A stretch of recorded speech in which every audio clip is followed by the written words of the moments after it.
Bila shaka tuangazie masuala mengineo ambayo sasa tuangazie masuala ya simanzi, ambapo biwi la simanzi limetanda katika eneo la Lekauda, Sereolipi, kaunti ya Samburu baada ya polisi wa akiba kudaiwa kumuua kwa kumpiga risasi mvulana mwenye umri wa miaka 15 aliyekuwa akichunga mifugo. Kulingana na mwakilishi wa wadi ya Waso, Kelvin Lemantan, polisi hao wa akiba kutoka kaunti ya Isiolo walimmiminia risasi mvulana huyo alipokuwa akifanya msako wa mifugo waliokuwa wameibwa katika kaunti ya Meru. Lemanta amesema maafisa hao wa NPR waliotoweka baada ya kutekeleza mauaji hayo. Mvulana aliyeuawa pia ni mwanafunzi katika shule moja eneo hilo.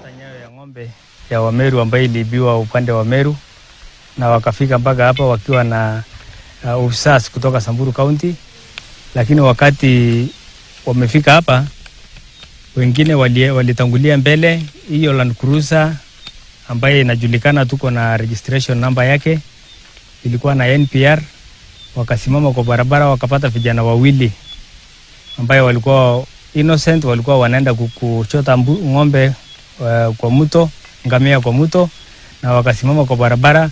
Vijana wakaona wakati gari imesimama, vijana wakaanza kupata wasiwasi. Kutoka hapo officers wameshuka kwa gari na wakapiga huyo mtoto risasi na wakamuua.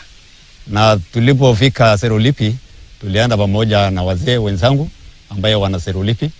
Tulienda police station, tukaenda kuulizia huyo mtoto. Na tulipofika tulipata msaada kutoka kwa officers ya polisi ambaye gari yao imetuleta mpaka kwa scene, na tulikuta gari nyingine ya polisi ambaye imetoka Ashas amebeba mwili, na tulikuta mwili kilala tu pamoja na ndoo ile ya kuchota maji. Na tunaomba, na fimbo zake pia ilikuwa analala hapo, na ana chochote mtoto wakati amepigwa. Kwa hivyo tunaomba serikali ambaye ya Samburu County pia ashukue jukumu kwa wale ambaye ya jirani wanakuja kupiga watu ovyo, kwa sababu tumepoteza watu wengi kwa muda fupi sana.